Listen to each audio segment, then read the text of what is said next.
Ke Jakarta, ya sejumlah iring-iringan ini sudah mulai mendekat ya, artinya ke kawasan istana. Sudah sesaat lagi ini akan memasuki kawasan istana. Dan tadi kita juga sempat lihat sedikit dari layar kaca, ini ada sejumlah iring-iringan juga, barisan ya, barisan iring-iringan yang akan menyambut Paus Fransiskus tak jauh dari Istana Merdeka. Dan kalau kita bedah juga agenda dari Paus Fransiskus ini adalah bertemu dengan Presiden Joko Widodo. Kemudian rencananya setelah pertemuan dengan Presiden, Paus Fransiskus akan bertemu dengan kalangan pemerintahan, korps diplomatik dan masyarakat di Istana Negara Jakarta.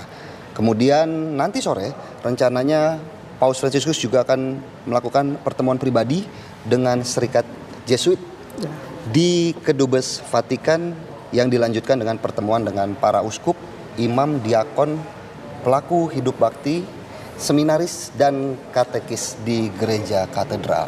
Dan kita lihat, ini dia Fada Indi dan pemirsa, mobil yang digunakan oleh Paus Fransiskus sudah disambut begitu ya dengan iringan dari Istana Negara, Indi.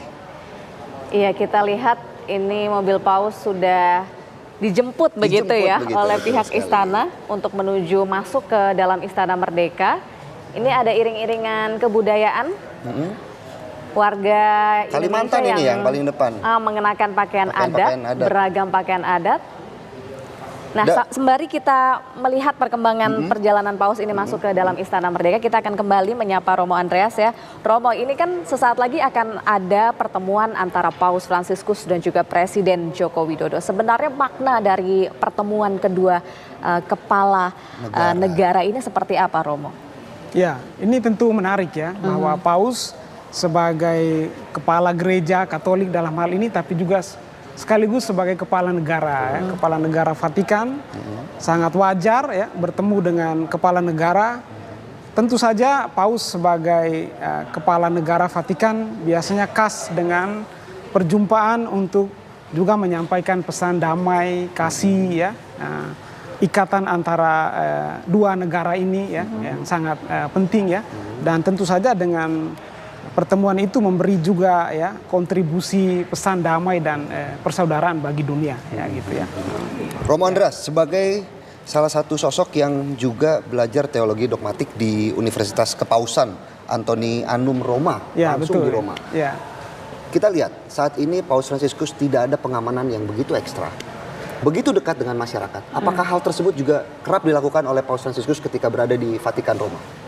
Ya, Paus Fransiskus ini dekat dengan umat ya. Jadi dia sosok pemimpin yang ingin supaya ya tindakan pelayanan dia itu menjangkau umat ya. Kalau dalam istilah dia itu ya menjadi gereja yang miskin untuk orang miskin begitu ya. Nah, jadi dia ingin supaya ya benar-benar melakukan pelayanan untuk orang-orang miskin ya. Maka dia tidak terlalu ketat dalam pengamanan, dalam arti ya saya kira dia tidak punya musuh ya. Dia orang yang membawa damai ya. Jadi meskipun ada orang yang berbeda pandangan dengan dia mungkin ya, tetapi dia tahu bahwa dia membawa suara damai, cinta kasih, kebenaran ya. Maka ya, dia tidak takut dalam arti itu ya. Dia dekat dengan semua orang, dia menyapa semua orang sebagai saudara ya. Apakah justru ini permintaan dari Paus Fransiskus sendiri supaya tidak ada pengamanan ekstra seperti itu, Romo? Kiranya demikian ya, dia sendiri ya. Tadi ya karena sesuai dengan misinya sendiri ya, untuk melayani umat siapa saja ya, membawa damai, menyapa semua orang. Maka ya kalau membuat pengamanan yang ketat kan dengan sendirinya ada batasnya juga ya. Betul ya. Betul sekali. Ya, kita sembari melihat perkembangan perjalanan Paus Fransiskus ini sudah memasuki halaman Istana Merdeka Jakarta. Masih berada di dalam mobil SUV 1 ini ya Philip ya, yang artinya ini adalah orang nomor satu di Vatikan. dan akan segera menemui orang nomor satu di Indonesia, yakni Presiden Joko Widodo. Nah, kembali ke Romo Andreas. Romo, ini kalau dilihat antara Indonesia dan juga Vatikan, sebenarnya isu-isu global apa sih yang kira-kira antara Indonesia dan juga Vatikan ini bisa satu frekuensi dan mungkin akan dibahas begitu antara Paus Fransiskus dengan Presiden Joko Widodo. Kira-kira apa ini, Romo Andreas? Ini sebenarnya menarik bagi kita di Indonesia ya. Kita adalah negara yang plural, kita memiliki beragam budaya, agama, bahasa, dan saya yakin bahwa dunia termasuk seorang pemimpin seperti Paus melihat kekayaan yang kita miliki. Maka kunjungan dia juga untuk memberikan dukungan bahwa kalau kita dapat menggunakan keberagaman yang kita miliki di Indonesia ini dengan baik ya, untuk misi dialog antar agama, untuk kemanusiaan. Juga saya kira dunia melihat bahwa Indonesia itu memiliki kekayaan bumi ya, termasuk ya daerah hijau untuk dunia. Nah, maka kalau seruan Paus pada ensiklik Laudato Si untuk memulihkan kembali dunia kita yang sudah ya rusak ya, ancaman karena ya krisis iklim yang sifatnya global, Indonesia kiranya menjadi suatu harapan ya untuk mempertahankan keharmonisan dunia kita, ibu bumi kita ya, istilah Paus Fransiskus sendiri. Jadi bertemu dengan pemimpin orang nomor satu Indonesia tentu dengan misi tadi ya, damai, memulihkan persaudaraan, dialog ya semesta ya, gitu ya. Dan kita lihat sama-sama di layar kaca pemirsa bagaimana Presiden terpilih Prabowo Subianto sudah ada dalam barisan untuk menyambut kedatangan Paus Fransiskus di Istana Negara. Ya, selain Prabowo Subianto, kita juga tadi melihat ya di layar ada jajaran menteri dari Kabinet Indonesia Maju, ada Menteri Luar Negeri Retno Marsudi, kemudian juga ada Menteri Sekretaris Negara Pratikno, dan ini dia warga Indonesia, anak-anak begitu ramai ya, menyambut kedatangan Paus Fransiskus. Terasa hangat ya memang penyambutan dari Presiden Joko Widodo. Ini jarang-jarang loh ini warga begitu. negara. Dan seperti biasa juga Indi, bagaimana Paus Fransiskus membuka kaca untuk melambaikan tangan dari perjalanannya dari Kedubes Vatikan menuju ke Istana Negara, tidak tertutup kacanya. Dan ini bagaimana kita bisa melihat seperti kata Romo Andreas, kedekatan. Jangan sampai ada sekat antara Paus Fransiskus dengan masyarakat, dan inilah yang ditunjukkan oleh Paus Fransiskus, kesederhanaan dan persaudaraan. Bahkan kondisi seperti ini juga sudah dilakukan oleh Paus Fransiskus sejak turun dari pesawat ya. Betul. Dari pesawat komersil kemarin di Bandara Soekarno-Hatta juga Paus Fransiskus ini terlihat memang tidak menutup jendela kaca. Betul. Dan duduknya juga di bagian depan atau di sebelah dari pengemudi langsung ya. Langsung, begitu.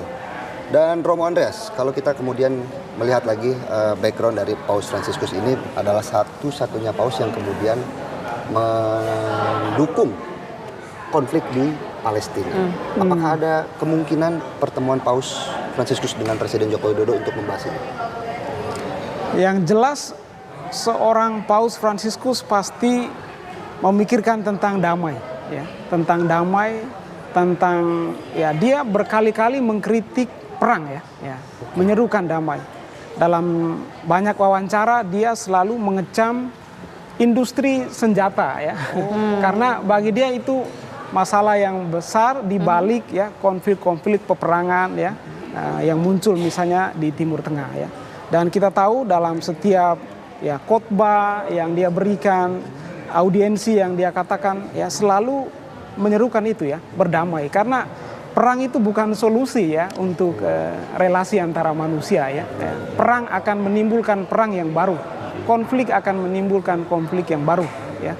Maka jalan yang dipilih ialah jalan perdamaian, dan itu yang selalu diserukan oleh seorang Paus Fransiskus ya.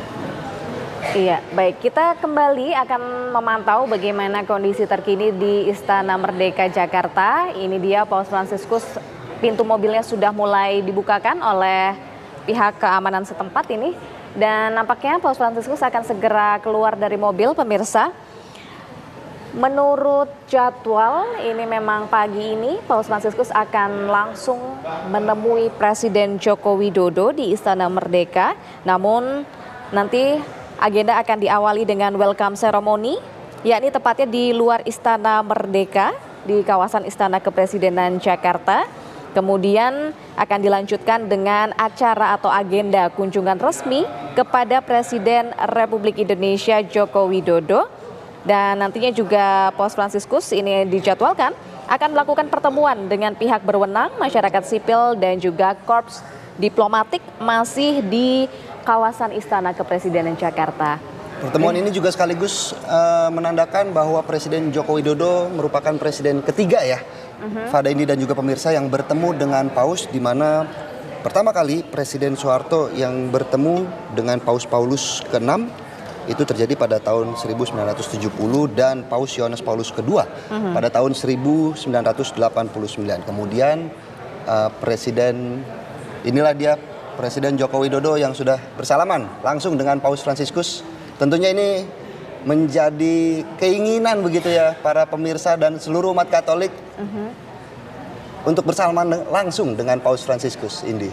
Iya, dan dijemput langsung ya oleh Presiden Joko Widodo, diantarkan ini menuju ke bagian dalam dari Istana Merdeka Jakarta, yang rencananya ini akan digelar upacara penyambutan dari Paus Fransiskus. Nah ini dia, ini adalah bagian depan tadi dari Istana Merdeka Jakarta. Tentunya sudah ramai ya oleh peserta upacara, kemudian tadi juga banyak anak-anak yang menyambut kedatangan Paus Fransiskus. Tadi juga Paus sempat bersalaman ya langsung ya dengan anak-anak, menyapa langsung, yang tentunya anak-anak ini juga tadi menyambut kedatangan dari Paus Fransiskus. Nah kita sambil melihat ini kira-kira kedua pimpinan negara ini akan menuju kemana?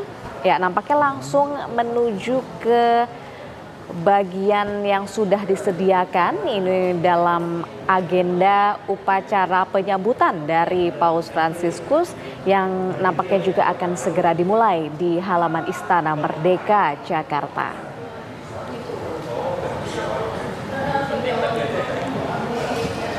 Ini tayangan yang sangat jarang kita lihat, bagaimana pertemuan kedua negara, kepala negara begitu, Fada Indi ya, dan juga pemirsa, tanpa adanya pengamanan yang begitu ekstrim.